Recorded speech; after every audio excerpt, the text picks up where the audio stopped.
একদিন মা আর মেয়ে টেবিলে বসে গল্প করতেছিলেন। তো মেয়ে মাকে প্রশ্ন করলো, মা, আমি এত কালো কেন?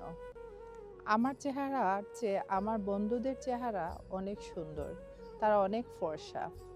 তো মা মেয়েকে বললেন, তাহলে চলো, ওই যে ওইখানে ময়লা পানি রাখা আছে, এটা দিয়ে তুমি মুখ ধুয়ে ঝেড়ে ফেলে আসো। মেয়েটি তখন হঠাৎ করে মা এমন প্রশ্ন কেন করলেন সে বুঝে উঠতে পারল না। তারপর সে কি করলো? তারপর সে মাকে জিজ্ঞেস করলো, মা, তুমি আমাকে ময়লা পানি দিয়ে মুখ পরিষ্কার করার জন্য কেন এই কথা বললে? মা তখন বলল, তোমার চেহারার সৌন্দর্য তুমি বিভিন্ন জিনিস দিয়ে করে নিতে পারবে, কিন্তু তোমার ভেতরে কিংবা তোমার চারিত্রিক যে সৌন্দর্য আছে সেটা কি তুমি কখনো পরিষ্কার করতে পারবে?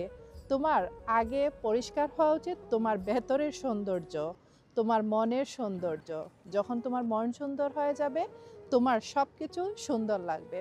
তো মা মেয়ের এমন প্রশ্ন আর উত্তর দেখে আপনাদের কেমন লাগলো? এইখান থেকে মোরাল অফ দ্য স্টোরি, আমাদের মনের সৌন্দর্যই আসল সৌন্দর্য। বাহ্যিক সৌন্দর্য দেখে কাউকে বিচার করা উচিত নয়।